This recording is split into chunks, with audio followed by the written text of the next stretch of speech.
আসসালামু আলাইকুম ওয়া রাহমাতুল্লাহি ওয়া বারাকাতুহু। আলহামদুলিল্লাহি রাব্বিল আলামিন। আসসালাতু ওয়াসসালামু আলা আশরাফিল আমবিয়াই ওয়াল মুরসালিন ওয়া আলিহি ওয়া আসহাবিহি আজমাইন। আম্মা বা'দু ফাআউযু বিল্লাহি মিনাশ শাইতানির রাজীম। বিসমিল্লাহির রহমানির রহিম। ইন্নাল্লাহা ইউহিব্বুত তাওয়াবিনা ওয়া ইউহিব্বুল মুতাতাহহিরিন। সাদাকাল্লাহু মাওলানাল আযীম। ওয়া ক্বালা রাসূলুল্লাহি সাল্লাল্লাহু আলাইহি ওয়াসাল্লাম আত-তাহুরু শাতরুল ঈমান। আলহামদুলিল্লাহ, আল্লাহ সুবহানাহু ওয়া তাআলার তৌফিকে এটি আমাদের ফিকহুত তাহারা এর উপরে চতুর্থ দার্স। আমাদের ফরজি আইন কোর্সের শাখাগত আমাল সম্পর্কিত দার্সের মধ্যে এটি একটি গুরুত্বপূর্ণ দার্স, তাহারাত সম্পর্কিত। তো তাহারাতের আলোচনায় আমরা পানি সম্পর্কে আলোচনা করেছি, পানির শ্রেণী বিভাগ, এরপর হলো পানিতে যখন অন্য কোনো প্রাণী মুখ দেয় তখন সে পানির হুকুম কি, সে ব্যাপারে আলোচনা হয়েছে। তো এই সম্পর্কিত আর কিছু জরুরি আলোচনা রয়ে গেছে, মানে পবিত্র হওয়ার আর কি কি উপকরণ আছে সে বিষয়গুলো আলোচনায় আসেনি, আমাদের কিছু বিষয় রয়ে গেছে। তো সেই ব্যাপারে আলোচনা হবে ইনশাল্লাহ।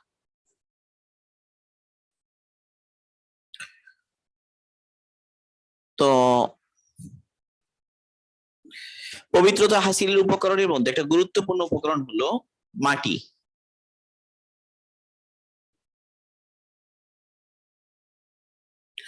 পবিত্র মাটি,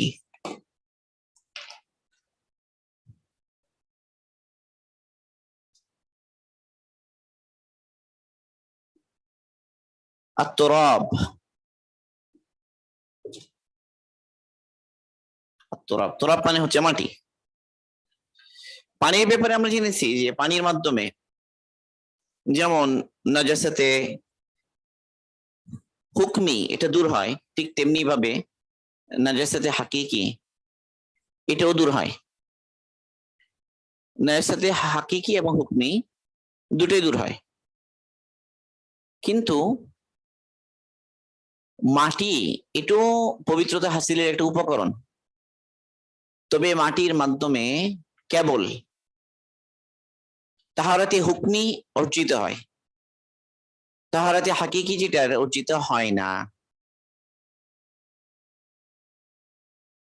মানে মাটি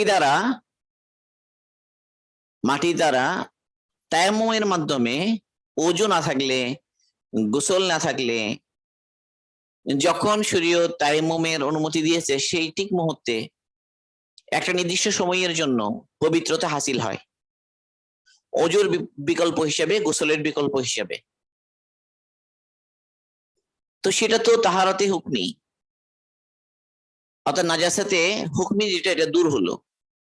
ওযু ছিল না, হাদাসে আসগার, বা গোসল ফরজ হয়েছে হাদাসে আকবার।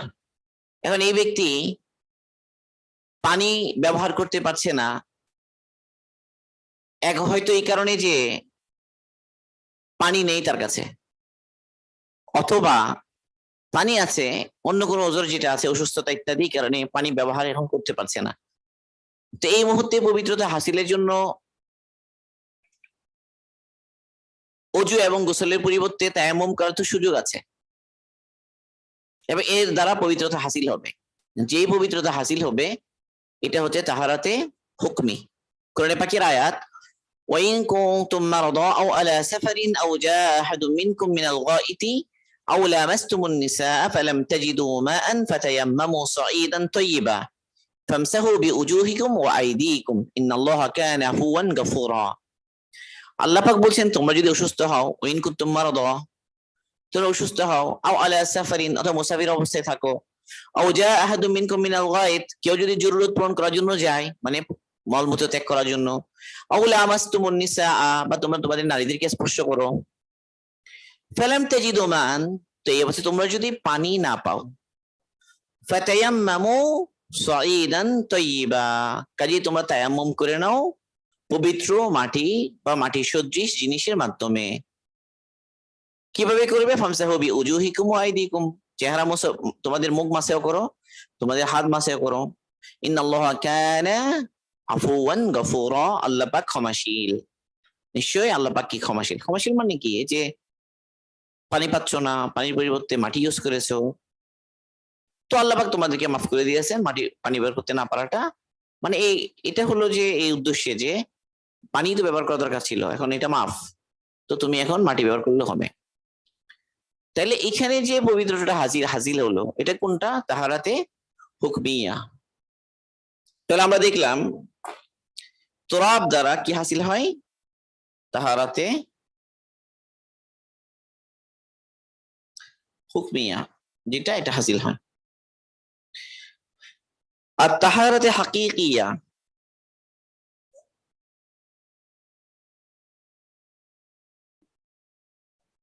এটা হাসিল হয় কিনা, মানে বাস্তব তাহারাত, বাস্তব নাপাকি দূর হয় কিনা, এটা একটা বিষয়। যদিও বা কিছু কিছু ক্ষেত্রে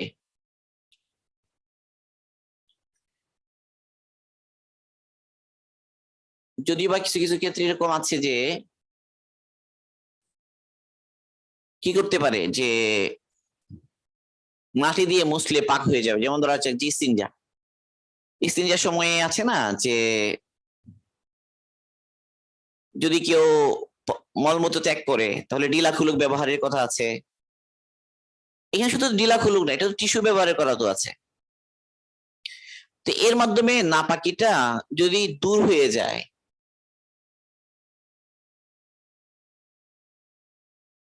তাহলে এটা নাজাসাতের পরিমাণ কমিয়ে ফেলে, কিন্তু নাজাসাতকে পরিপূর্ণভাবে দূর করে না। তো এই জন্য আমরা বলেছিলাম যে কেউ মলমূত্র ত্যাগ করলো কিন্তু নাপাকি 1 দিরহাম বা আরো বেশি জায়গা পর্যন্ত পৌঁছে গেল, এরকম জায়গায় যদি পৌঁছে যায় তাহলে তো তাকে ধোয়া লাগবে, ধুতেই হবে। শুধু টিস্যু দিয়ে মুছলে বা মাটি দিয়ে মুছলে বা কেবল ঢিলা করে ইউজ করলে হবে না। ঢিলা করে ইউজ করা তো কেবল ততক্ষণ পর্যন্ত যতক্ষণ পর্যন্ত ওই নাপাকিটা জাস্ট বের হয়েছে, কিন্তু আশপাশের চামড়ায় লাগেনি, বা লাগলেও 1 দিরহামের চেয়ে কম। তো এতটুকু তো এমনি মাফ কখনো কখনো। তাহলে এই ধরনের একটা সুযোগ যে রাখা হয়েছে, সেটা হলো নাজাসাতকে কমিয়ে ফেলার উদ্দেশ্য, পুরোপুরি দূর করার উদ্দেশ্য না। একইভাবে আরেকটা বিষয়, যেমন ধরা যাক যে জুতার মধ্যে কি লাগলো, জুতার তলদেশে ময়লা লাগলো, নাপাকি লাগলো, এখন সে মাটিতে ঘষলো, মাটিতে ঘষার কারণে ওই নাপাকিটা কি হয়ে গেল, সরে গেল। এবং সে নাপাকিটা ছিল কোন ধরনের? শুকনো নাপাকি। তাহলে এই শুকনো নাপাকি যেটা, এটা যখন মুছলো, মাটিতে ঘষলো, ওই শুকনো নাপাকিটা কি হয়ে গেল? দূর হয়ে গেল। কিন্তু যদি ভিজা নাপাকি হয় তাহলে কিন্তু কি হবে না, পাক হবে না। তো এটা হলো কি নাপাকির পরিমাণকে কমিয়ে ফেলা আর কি। কিন্তু যখন কি লাগে, ধরা যাক যে কুকুর মুখ দিয়েছে কোনো পাত্রের মধ্যে, তো হাদিসে এসেছে যে আল্লাহ রাসূল বলেছেন যে তোমরা কি করো, যে এটা পাক করার জন্য তোমরা 7 বার ধো, এবং 7 বার ধোয়ার মধ্যে আগে একবার মাটি দিয়ে দো। তুহুরু ইনাই আহাদিকুম ইদা ওয়ালাকা ফিহিল কালবু আয়াগসিলাহু 7 মাররাত উলাহুমা বিত্তুরাব। আল্লাহ রাসূল বলছেন যে কোন একটা পাত্র, তোমাদের কোন ব্যক্তির একটা পাত্র, যে পাত্রের মধ্যে মুখ দিয়েছে কুকুর, তো তাহলে তুমি সেটাকে কি করো? 7 বার ধৌত করো, এবং প্রথমবার এটাকে ধো মাটি দ্বারা। তো এখানেও ব্যাপারটা হলো যে মাটি দিয়ে ধোয়াটা আমাদের মধ্যে মুস্তাহাব হানাফি মাযহাবে। হানাফি মাযহাবে যদি কেউ 3 বার ধুয়ে ফেলে, কোন একটা পাত্রে মুখ দিয়েছে কুকুর, হানাফি মাযহাবে যদি 3 বার পানি দিয়ে ধুয়ে ফেলে, এটা পাক হয়ে যাবে।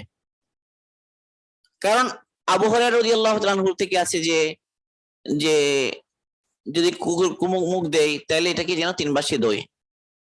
তো আসল কথা হলো, প্রথমে হুকুম ছিল কয়বার? 7 বার ধোয়ার। মানে প্রথমে কুকুর সম্পর্কিত বিধিবিধানগুলো একটু কি ছিল, যে করা ছিল। পরে আস্তে আস্তে কি করা হলো, মানসুখ হয়ে গেল। তো পরে 3 বার ধুলেও কি হয়ে যাবে, পাক হয়ে যাবে, এই ধরনের বিধান এলো।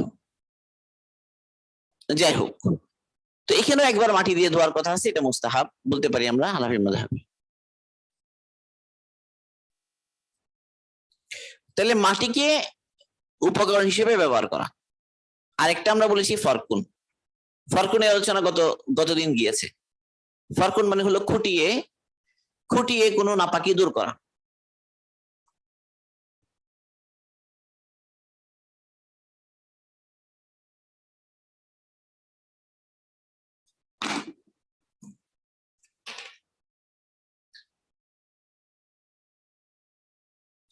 ফরকুন মানে খুঁটিয়ে নাপাকি দূর করা। তো এই ব্যাপারেও যে বর্ণনা এসেছে, আমার আয়েশা সিদ্দিকা রাদিয়াল্লাহু তাআলা আনহা, তিনি আল্লাহ রাসূলের কাপড়ে যদি কোনো শুকনো মণি থাকতো, সেটাকে আম্মাজান কি করতেন, এটাকে খুঁটিয়ে ওইটা দূর করে ফেলতেন। এটা শুকিয়ে যাওয়ার পরে মণি লেগেছে, মণি শুকিয়ে গেছে, মণি মানে বীর্য আর কি।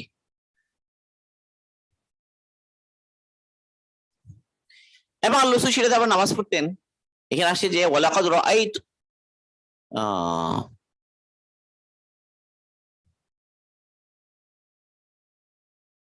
আবার আয়েশা সিদ্দিকা রাদিয়াল্লাহু তাআলা আনহা থেকে বর্ণিত আর কি, যে তিনি আল্লাহ রাসূলের কাপড়ে খুঁটিয়ে মণিগুলো দূর করে ফেলতেন, আল্লাহ রাসূলের উপর নামাজ পড়তেন।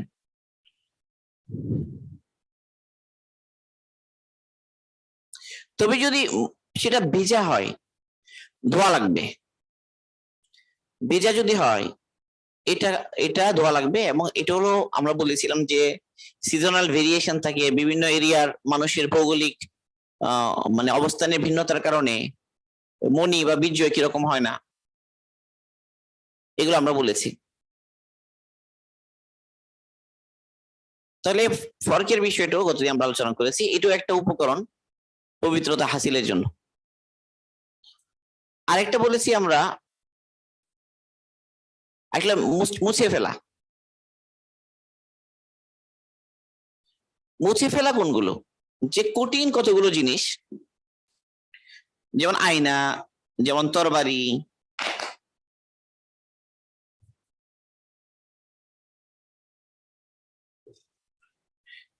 এই ধরনের কিছু জিনিস যেগুলোতে নাপাকি লেগেছে, ছুরি। তো যদি শুকনো নাপাকি লাগুক বা ভেজা নাপাকি লাগুক, যদি এটাকে মুছে ফেলা হয় কোনো কাপড় দিয়ে এবং নাপাকির আসর যদি দূর হয়ে যায়, তাহলে এটা পাক হয়ে যাবে। কারণ রাসূল সাল্লাল্লাহু আলাইহি ওয়াসাল্লামের সাহাবীরা তার কাফিরদের সাথে তরবারি দিয়ে কি করতেন, যুদ্ধ করতেন। এরপর তারা এটাকে জাস্ট মুছে ফেলতেন, মুছে ফেলেই আবার সেটা সাথে থাকা অবস্থায় তারা নামাজ পড়তেন, ধুতেন না। তো এটা বোঝা গেল যে জাস্ট মুছার মাধ্যমে এই সমস্ত জিনিস থেকে নাপাকি দূর হয়ে গেলেই এটা কি হয়ে যাবে, পবিত্র হয়ে যাবে। ছুরিতে রক্ত লাগলো, তো যে ভালো করে মুছে ফেলা হয়, বিশেষ করে মাটি দিয়ে যদি মুছে ফেলা হয়, তাই তো এটা দূর হয়ে যায়, এর দ্বারাই পাক হয়ে যায়। একটা হলো শুকিয়ে গেলে পাক হওয়া। শুকিয়ে গেলে কোন একটা জিনিসে শুকিয়ে গেলে পাক হয়ে যাওয়ার একটা বিষয় আছে, এটা আমরা বলি এটা মাটি। জমিতে মানে শুকিয়ে গেলে পাক হয়ে যাওয়া।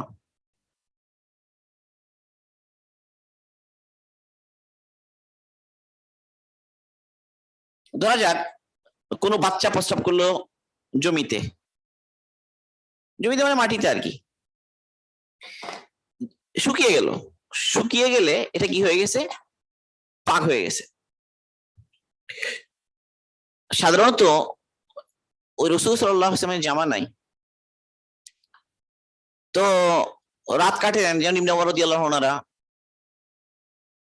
তো মসজিদে থাকতেন, মসজিদে অবস্থান করতেন, রাতও কাটাতেন তারা।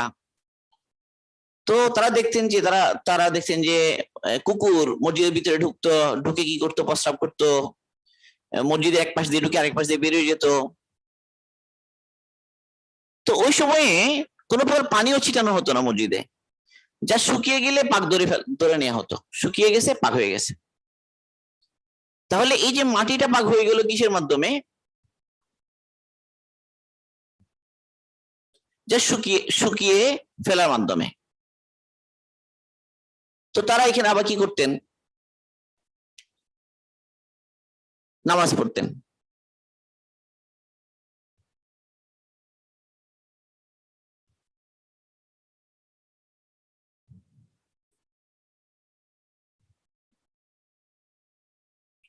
মানে কোন একটা মাটি সেটা শুকিয়ে গেলে কি হয়ে যায়?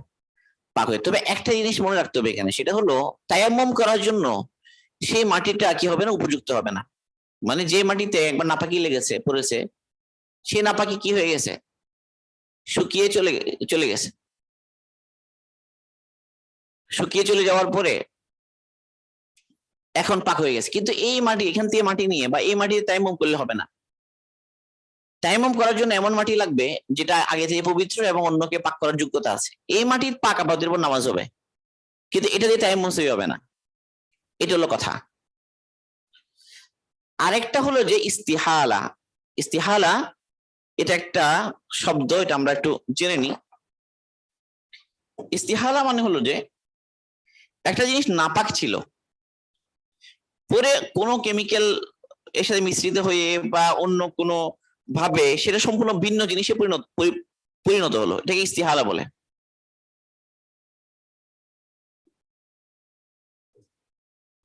ইস্তিহালা ধরা যাচ্ছে একটা লবণের স্তূপ। লবণের স্তূপের মধ্যে যে কোনো একটা মরা কোনো জিনিস পড়লো, অনেকদিন এখানে থাকার কারণে ওই মরা জিনিসটা পুরোটাই লবণে পরিণত হয়ে গেল। এখন এটা নাপাক আছে রইলো কিনা, মানে সম্পূর্ণ অন্য জিনিসে পরিবর্তন হয়ে গেল। ওই অন্য জিনিসটা পুরোটাই লবণ, তো এটা তো পাক। এটা কারণে কি হবে না, এটা নাপাক রইল না, কি হয়ে গেল, পাক হয়ে গেল।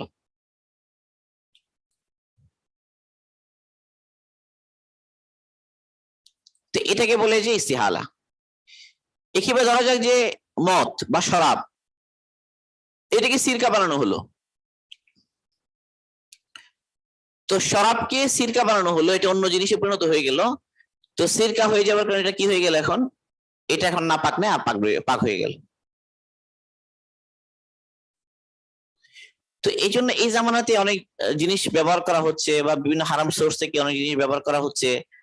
এখন এগুলো যদি ইস্তিহালা প্রমাণিত হয়, যে ইস্তিহালা হয়ে সম্পূর্ণ নতুন জিনিসের পরিবর্তন হয়েছে, তাহলে এটাকে পাক ধরা হবে, হালাল ধরা হবে। আর যে ইস্তিহালা হয়নি, যদি হয় পরিবর্তন হয়নি ধরা হয়, আগের অবস্থায় রয়ে গেছে, তখন কি বলা যাবে না, এটাকে হালাল হয়ে গিয়েছে বা পাক হয়ে গেছে বলা যাবে না। তো ইস্তিহালা এটা একটা পাক করার একটা উপকরণ। আরেকটা হলো দাবাগা। দাবাগার কথা আমরা আগেই বলেছি। চামড়া, চামড়া কি করা, চামড়াকে এই প্রক্রিয়াজাত করার যে ব্যবস্থা, এটার মাধ্যমে কি হয়ে যায়, পাক হয়ে যায়। তবে এখানে একটা জিনিস, এক হলো শূকরের চামড়া, তারপর হলো মানুষের চামড়া। শূকরের চামড়া হবে না।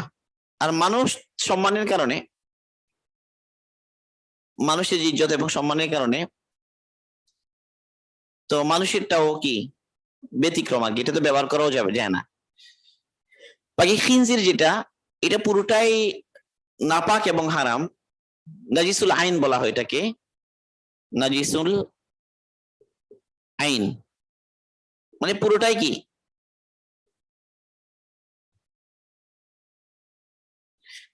নাজিসুল আইন বলা হয়, যে এটা কি হয় না, এটা কোনোভাবেই কি হয় না, পাকও হয় না এবং হালালও হয় না।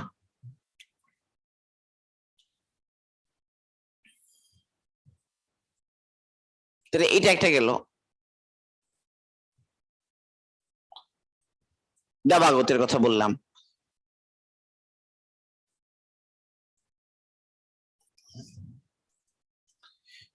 এতটুকুর পরে এখন আমাদের আসবে যে মানে পবিত্রতার প্রকারভেদ, মানে নাপাকির প্রকারভেদ। নাপাকি বিভিন্ন ধরনের আছে, সে নাপাকি গুলো কি কি, কোন কোন জিনিসকে আমরা নাপাক বলি। এখন এতক্ষণ আলোচনা হলো যে নাপাকি থেকে পাক করার জন্য উপকরণ কি, পবিত্রতার উপকরণ, সেগুলো আমরা বললাম, বা পবিত্রতা হাসিলের জন্য করণীয় সেটা আমরা বললাম। আমরা অনেকগুলো বললাম, বিষয় বললাম। 1 নম্বর বললাম যে আমরা পানি, পানি দিয়ে ধোয়া। তারপর বললাম যে আমরা মাটি, মাটির ব্যবহার। এবার আমরা বললাম যে ফরকুন বা খুঁটিয়ে ইয়া করা। এরপরে মাসা, মাসা বললাম মুছে ফেলা। এরপরে আমরা বললাম যে দাবাগা। এবার আমরা বললাম যে শুকিয়ে যাওয়া। এবার আমরা বললাম যে ইস্তিহালা।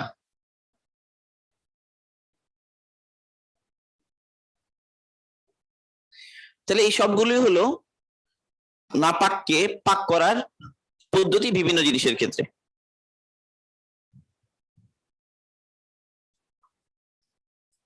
এটার পরে আমাদের জন্য আলোচনা জরুরি বিষয় হলো যে নাপাকি কোনগুলো, কোন কোন জিনিস নাপাক, কি কি জিনিস দাবাগা দ্বারা হালাল হবে না। মানুষ এবার শুক্রেছি আমরা দাবাগা দ্বারা হালাল হবে না, জি সেটাই। এখন আমরা নাপাকি সম্পর্কে একটু আলোচনা করি, কোন কোন জিনিস নাপাক, মানে নাজাসাতে হাকিকি যেগুলো, কি কি জিনিস।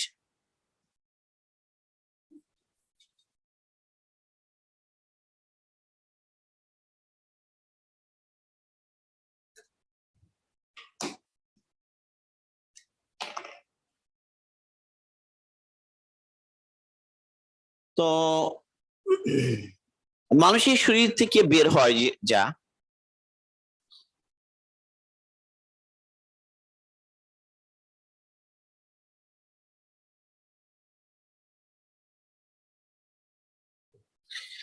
মানুষের শরীর থেকে যে সমস্ত জিনিস বের হয়ে অজু বা গোসলকে কি করে, ওয়াজিব করে। এরকম প্রত্যেকটা জিনিস হলো নাপাক।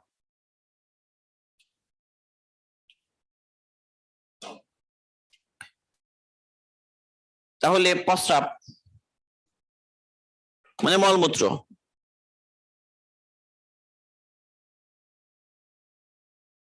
এরপর হলো মনি বা বীর্য। এবার আরেকটা জিনিস হচ্ছে মাজি, একটা ওয়াদি।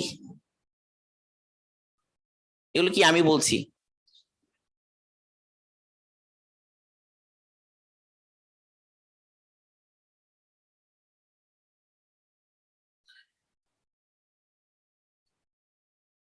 তারপর হলো হায়েস নেফাজে রক্ত,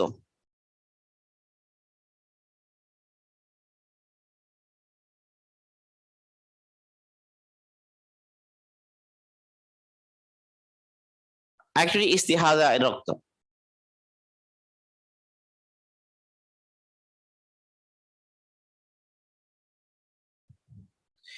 এরপর হলো যে কোনো আঘাত, ক্ষতস্থান থেকে বের হওয়া, প্রবাহিত রক্ত।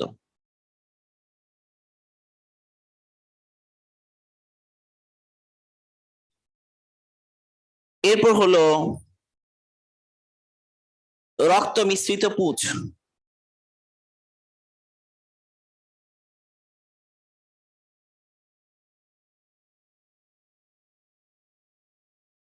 রক্ত মিশ্রিত পুঁজ।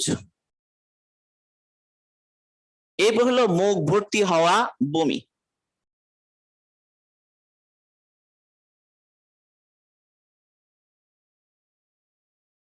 যে বমিটা মুখ ভর্তি হয়ে এসেছে সেটাও কি হবে, নাপাক হবে। তাহলে এই জিনিসগুলো মানুষের শরীর থেকে বের হয়, এরকম জিনিস এগুলো। 1 নাম্বার বললাম যে প্রস্রাব, এরপর একটা হলো মানুষের মল বা পায়খানা। এবার আমি 3টা জিনিস বললাম, মনি, মজি, ওয়াদি। এই 3টা জিনিস একটু বুঝতে হবে, এই 3টা কি জিনিস।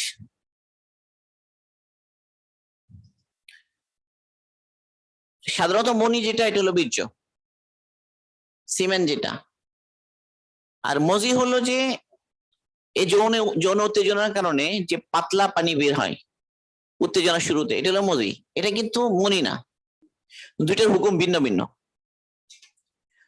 ওয়াদি যেটা, ওয়াদি হলো তাও হয়তো প্রস্রাবের রাস্তা দিয়ে বের হচ্ছে, যৌন কোনো উত্তেজনার সাথে সম্পর্কিত না, এমনি প্রস্রাবের আগে পরে বা কোনো সময় যদি এমন কোনো জিনিস বের হয়, প্রস্রাব ছাড়া অন্য জিনিস পুষ হতে পারে, বা ওখানে অন্য কোনো সিক্রেশন কালেকশন যদি এগুলো বের হয়, সেই ওয়াদি বলা হয়।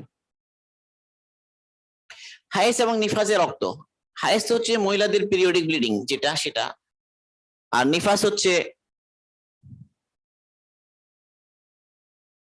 হচ্ছে যে বাচ্চা ডেলিভারির পরে 40 দিন মতো প্রায় সময়, এই সময় একটা ব্লিডিং হতে থাকে মহিলাদের, এটা নিফাস। এই রক্তটাও নাপাক। আর ইস্তিহারা এটা কিন্তু পিরিয়ডিক ব্লিডিং না, এটা হচ্ছে এমনি নন পিরিয়ডিক কোনো রোগের কারণে কোনো ব্লিডিং হচ্ছে মহিলাদের, সেটা ইস্তিহাদা বলা হয়। সেটা তার রক্ত যেটা, এটাও নাপাক। শরীরের ক্ষতস্থান থেকে বের হওয়া যে রক্ত, ক্ষতস্থান থেকে বের হওয়া যে রক্ত, সেটা হলো কি নাপাক। এই সমস্ত বিষয় আমাদের আলোচনায় আসছে, তো এগুলো আমাদের পাক পবিত্র সম্পর্কে জানা থাকা দরকার হিসেবে আমরা বলছি। ইন্নাল্লাহা লা ইয়াস্তাহি মিনাল হক, আল্লাহ পাক হকের ব্যাপারে লজ্জা করেন না। মহিলা সাহাবীগণ তারা আল্লাহ রাসূলকে অনেক বিষয়ে আল্লাহ রাসূলের কাছ থেকে জেনে নিতেন মহিলা সাহাবীদের মাধ্যমে। তো অনেকগুলো বিষয় আছে যেগুলো আমাদের জানা থাকা দরকার, সেই হিসেবে এগুলো আলোচনা আসছে আর কি। এবার ক্ষতস্থান থেকে বের হওয়া প্রবাহিত রক্ত যেটা বের হয়ে গড়িয়ে পড়েছে সেটা। আরেকটা হলো সদীদ, মানে পোঁছ মিশ্রিত রক্ত। আরেকটা হচ্ছে মুখভর্তি হয়ে যে বমিটা বের হচ্ছে, না অজু ভাঙবে, মুখভর্তি বমি হলে গোসল ফরজ হয় না, কি হয় অজু করতে হয় আর কি, অজু চলে যায়। এই সব বিষয়গুলো নাপাক। এখানে মনি এবং মজি এই দুটা ডিফারেন্সটা বলা খুব গুরুত্বপূর্ণ, কারণ অনেকেরই এই বিষয়গুলো কনফিউশন হয়, অনেক ছেলেরা এই বিষয়টা নিয়ে কনফিউশনে ভোগে, ফলে তারা ওই গোসল করতে হবে কি হবে না বুঝতে পারে না, না বুঝে তারা নামাজ ছেড়ে দেয়।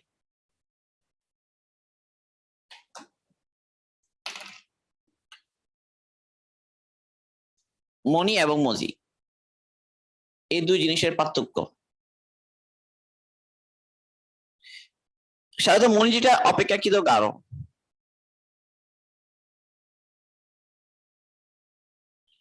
আর এটা হলো পাতলা। এটা সাধারণত উত্তেজনার চূড়ান্ত পর্যায়ে বের হয়।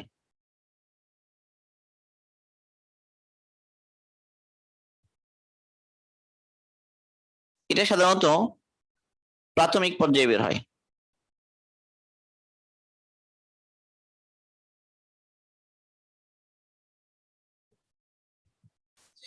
এরপর হলো মনি বের হওয়ার সময় সাধারণত ওখানে পিনাইল যে মাসেল গুলো আছে, অর্থাৎ মানুষের যে যৌনাঙ্গের সংকুচন প্রসারণের মাধ্যমে বের হয়।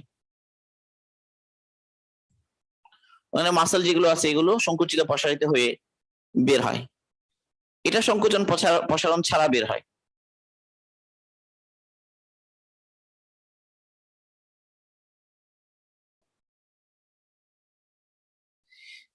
এরপর হলো যদি মনি বের হয়ে যায় তাহলে উত্তেজনা কি হয়ে যায়, হ্রাস পায়, কমে যায়। কিন্তু মজি বের হওয়ার কারণে উত্তেজনা কমে না, উত্তেজনা বাকি থাকে। তাহলে এই বিষয়গুলো যদি আমাদের জানা থাকে তাহলে আমরা বুঝবো কোনটা মনি এবং কোনটা মজি। সোজা কথা, মনি যদি বের হয় উত্তেজনার সাথে তাহলে তো গোসল ফরজ হবে, গোসল করা ছাড়া সে কেবল অজু করে নামাজ পড়লে নামাজ হবে না। কিন্তু যদি মজি বের হয় তাহলে যার শরীরে লাগলে ধুয়ে ফেলতে হবে, কাপড়ে লাগলে ধুয়ে ফেলতে হবে, জাস্ট অজু করে সে নামাজ পড়তে পারবে। অনেক ছেলেদেরকে যদি নামাজের জন্য ডাকা হয়, যদি তুমি আসো নামাজ পড়ছি, বলে আমার শরীর পাক নাই, কাপড় পাক নাই, সে মনে করেছে কি মজি বের হয়েছে, এটাকে হয়তো মনে করেছে গোসল ফরজ হয়ে গেছে মনে করেছে, এই জন্য সে নামাজ পড়ছে না। এটার কারণে কি হয় না, গোসল ফরজ হয় না, জাস্ট যেখানে যেখানে লেগেছে এগুলো একটু ধুয়ে ওযু করলেই নামাজ পড়তে পারবে। এই জিনিসটা একটু বিস্তারিত বললাম, কারণ এই বিষয়গুলো বিস্তারিত জানা জরুরি। না জানলে অনেক সময় নামাজই মিস করে অনেকে না জানার কারণে। ইন্নাল্লাহা লা ইয়াস্তাহি মিনাল হক, আল্লাহ পাক হকের ব্যাপারে লজ্জা করেন না। এই জন্য এই সমস্ত বিষয়গুলো জানতেই হবে আমাদের। মহিলা সাহাবী রাদিয়াল্লাহু আনহুদের মধ্যে ইলমের এত আগ্রহ ছিল এবং অনেক বিব্রতকর বিষয়গুলো তারা জেনে নিতেন, মানে তাদের মধ্যে এত বেশি ইলমের জন্য আগ্রহ ছিল। এবার আরেকটা বললাম যে ওয়াদিটা হলো যে এই ধরনের কোন সিক্রেশন যেটা প্রস্রাবের রাস্তা দিয়ে বের হবে, কিন্তু সেটা কি না, সে উত্তেজনার সাথে কোনো সম্পর্ক নেই, যৌন উত্তেজনার সাথে কোনো সম্পর্ক নাই।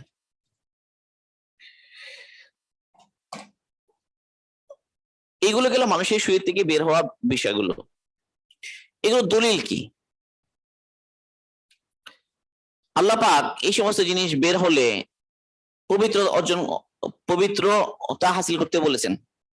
আল্লাহ পাক বলেছেন যে ওযু এবং তায়াম্মুমের পরে, মা ইউরিদুল্লাহু লিয়াজআলা আলাইকুম মিন হারাজ ওয়ালাকিন ইউরিদু লিইউতাহহিরাকুম। আল্লাহ সুবহানাহু ওয়া তাআলা তোমাদেরকে পেরেশানিতে ফেলতে চান না, বরং আল্লাহ পাক তোমাদেরকে পাক করতে চান। জানাবাতের গোসলের ব্যাপারে আল্লাহ পাক বলেছেন, ওয়াইন কুনতুম জুনুবান ফাত্তাহহারু, ওয়াইন কুনতুম জুনুবান ফাত্তাহহারু।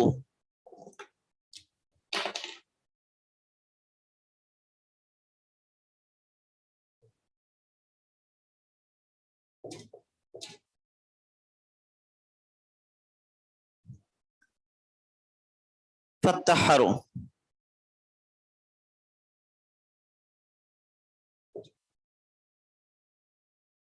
ফাত্তাহহারু মানে খুব বেশি ভালোভাবে পবিত্র হও, মানে গোসল করো। জুনুবান মানে গোসল ফরজ হওয়া অবস্থা, স্ত্রী সহবাস বা অন্য কোনো কারণে গোসল ফরজ হলে তখন তুমি গোসল করো। তাহলে বোঝা গেল যে এই ধরনের সিচুয়েশন যা বের হবে মনি, এটা দ্বারা গোসল ফরজ হবে। তারপর হলো হাইজের ব্যাপারে বলেছেন, ওয়ালা তাকরাবুহুন্না হাত্তা ইয়াতহুরুনা ফাইদা তাতাহহারুনা ফাআতুহুন্না মিন হাইসু আমারাকুমুল্লাহ। মানে হাইজ অবস্থায় মহিলাদের এই যে দূরে থাকার অর্থ এটা কি? এটা হলো যে জাস্ট ওই সময়ে যৌন যে মিলন এটাকে হারাম করেছেন। তো এটা থেকে পবিত্র হাসিল করে বলেছেন। তাহলে হাইজের যে রক্ত এটা কি হবে? নাপাক হবে। এখান থেকে বোঝা যাচ্ছে যত নোংরা জিনিস যেগুলো, সেগুলোর ব্যাপারে শরীয়তে কি বলেছে? এগুলোকে থেকে পাক হওয়ার কথা বলেছে। মজির ব্যাপারে আল্লাহ রাসূল বলেছেন যে ইয়াকসিরু যাকারাহু ওয়া ইয়াতাওয়াদ্দাউ। মজি যদি বের হয় তাহলে সেই জন্য তার লজ্জাস্থানকে ধুয়ে ফেলে, যৌনাঙ্গকে সে ধুয়ে ফেলে এবং ওযু করে নেয়।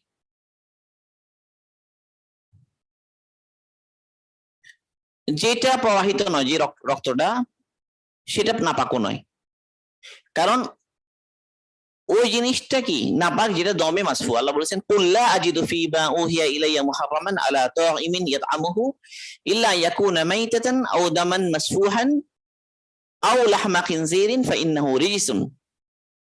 আল্লাহ পাক বলেছেন যে মাইতা আর হলো প্রবাহিত রক্ত আর হলো শুকরের গোশত, এগুলো ফাইন্নাহু রিজসুন। রিজসুন মানে হলো যে কি নাজিসুন, সেগুলো নাপাক।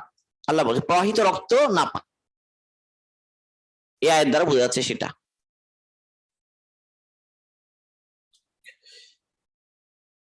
কোন একটা জানোয়ার, হালাল জানোয়ার যখন জবাই করা হয়, যে রক্তটা ফিনকি দিয়ে বের হয় শুরুতে, এগুলো নাপাক। কিন্তু জবাইয়ের সময় ফিনকি দিয়ে রক্তগুলো বের হয়ে যাওয়ার পরেও গোশতের সাথে কিছু রক্ত মিশ্রিত অবস্থায় থাকে, সেই রক্তটা নাপাকও না, হারামও না। অর্থাৎ গোশতের সাথে মিশ্রিত যে রক্ত জাস্ট হালকা ধুয়ে ফেললো, কিন্তু এই রক্ত যেটা এমনি লেগে আছে সেটা কি না, হারাম না। আর এরপরে ধরেন যে মুখভর্তি বমি যেটা মুখ ভর্তি করে যেটা হবে বমি, সেই বমিটা কিন্তু নাপাক, ওযু করতে হবে আর ওই অংশ নাপাক। কিন্তু যে মুখ ভর্তি করে না হয় তাহলে এটাকে না, ওযু ভাঙবে না এবং কি হবে না, এই এটা নাপাকও না, তবে মোহাম্মদ রহিমাহুল্লাহ এটাকেও নাপাক বলেছেন।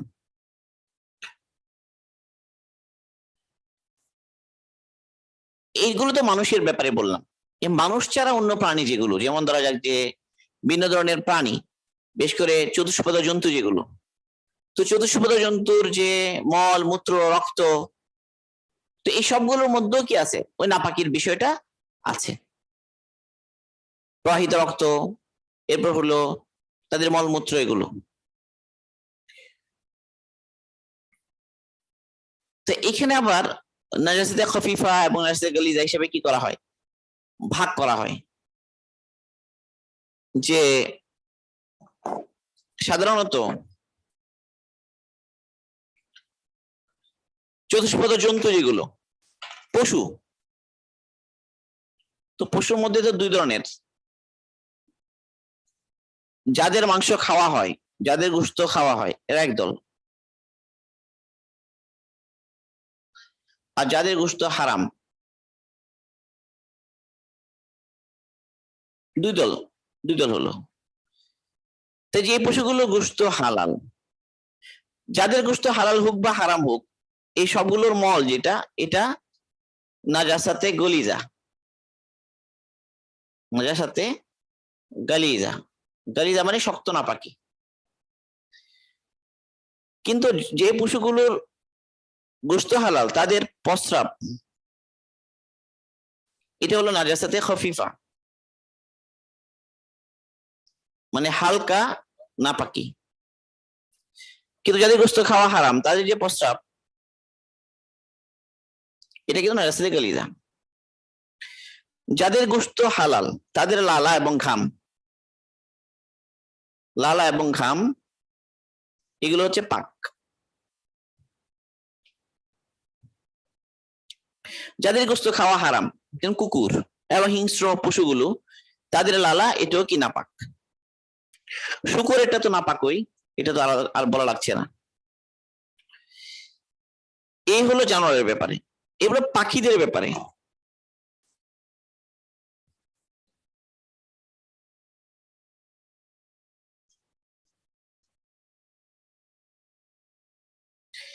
পাখির মধ্যেও দুই ধরনের পাখি। একটা হলো আকাশে উড়ে,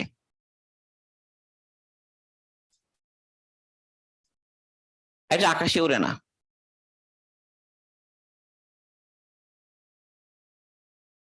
যেগুলো আকাশে উড়ে, এগুলোর মধ্যে দুই ধরনের, হালাল, যেগুলোকে খাওয়া হালাল, যেগুলো খাওয়া হারাম, মানে অনেকটা হিংস্র, হিংস্র পাখিগুলো, হিংস্র নকল বিশিষ্ট পাখি।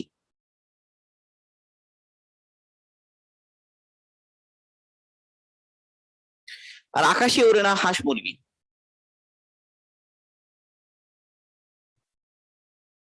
সাথে হাঁস মুরগির যে বিষটা, এটা কি, এটা নাজাসাতে গলিজা,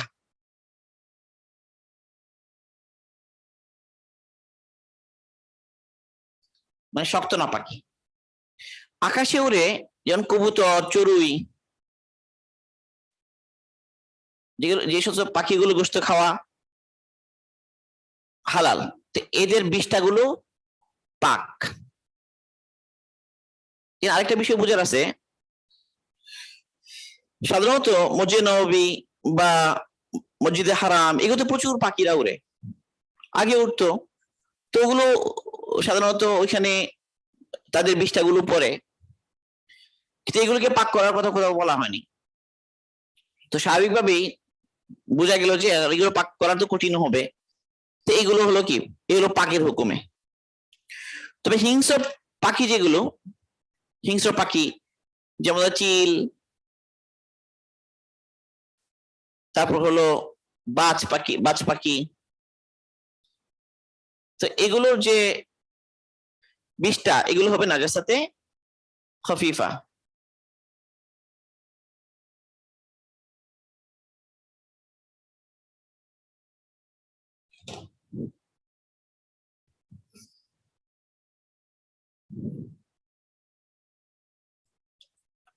হাঁস মুরগি যেগুলো, এগুলো নাপাকি বেশি, দুর্গন্ধ, এই জন্য এগুলো হলো নাসিয়া গালিজা। আর যেগুলো আকাশে থাকে, যেগুলো গোস্ত খাওয়া হয়, চড়ুই বললাম, কবুতর বললাম, এগুলোর বিষ্ঠাগুলো এগুলো পাক।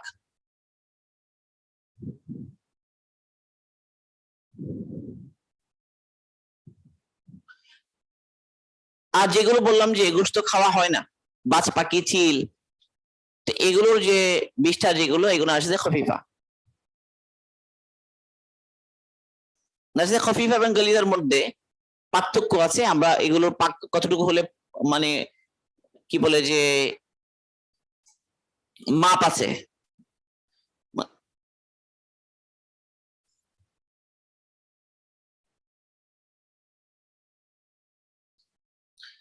সেগুলো আমরা মোটামুটি বললাম। এরপরে নাপাকির মধ্যে হলো যে শরাব, মানে মদ।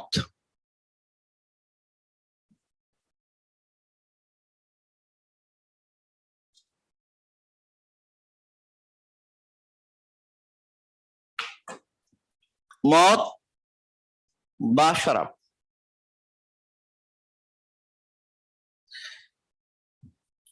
কোরআনে পাকে আল্লাহ পাক বলেন, ইয়া আইয়ুহাল্লাযীনা আমানু ইন্নামাল খামরু ওয়াল মাইসিরু ওয়াল আনসাবু ওয়াল আজলামু রিজসুম মিন আমালিশ শাইতান ফাজতানিবুহু লাআল্লাকুম তুফলিহুন। হে ঈমানদারগণ, নিশ্চয়ই নিশ্চয়ই শরাব, জুয়া, ও যে ভাগ্য গণনা, যে তীর ইত্যাদি, এগুলোকে রিজসুন বলেছেন, শয়তানের আমলের মধ্য থেকে, মানে মন্দ আমল। রিজসুন মানে হচ্ছে নাজিসুন, মানে নাপাক। তো এটা হলো দলিল যে শরাব কি হওয়ার, নাপাক হওয়ার।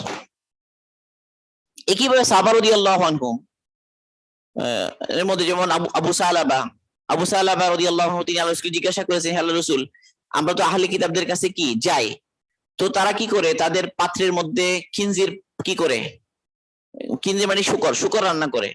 আর হলো তারা তাদের যে শরাবগুলো, তাদের পাত্র করে যারা শরাব খায়।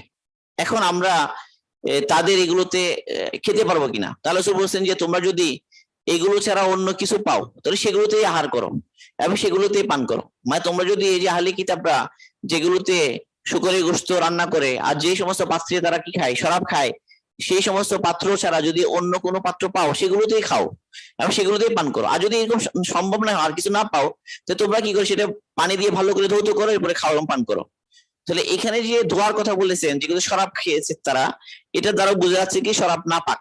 কারণ পাক হলে তো আল্লাহ রাসূল এই কথাটা বলতেন না।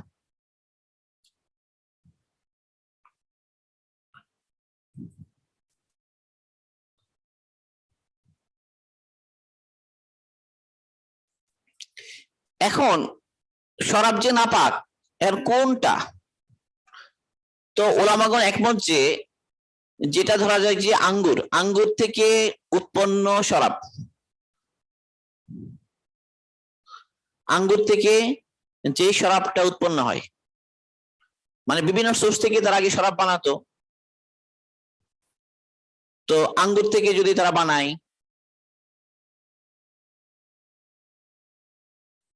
তো এই ধরনের আরো কিছু সোর্স আছে, যেগুলো থেকে যদি তারা বানায় তখন কি হবে, হারাম হবে। কিন্তু যদি ওগুলো ছাড়া এমনিতে যেগুলো পরীক্ষাগারে বিভিন্ন সময় বানানো হয়, অ্যালকোহল, অন্য কোনো সোর্স থেকে ইথাইল অ্যালকোহল ইত্যাদি, তো এইগুলোর কি হবে না, এগুলো খাওয়া তো হারাম হবে, নেশা জাতীয় জিনিস যেটা এক ফুটও হারাম হবে, যেটার মধ্যে কি আছে, নেশা সৃষ্টি করে, যে এরকম আছে।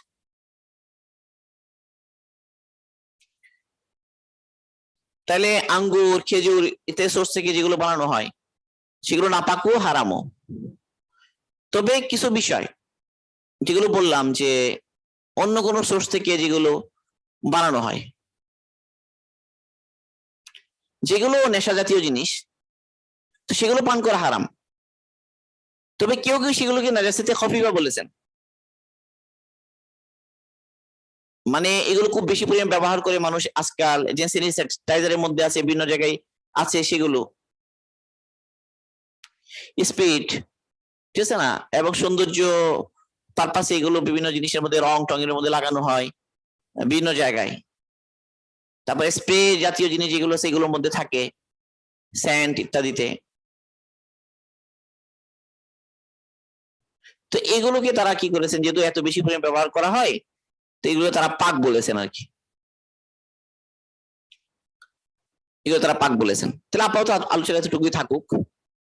অনেকগুলো আলোচনা আমরা হলো, মদ এবং শরাবের ব্যাপারে আলোচনা করলাম। যেগুলো প্রাকৃতিক সোর্স বললাম যে এই আঙ্গুর বা ইয়া থেকে তৈরি করা হয় সেগুলো।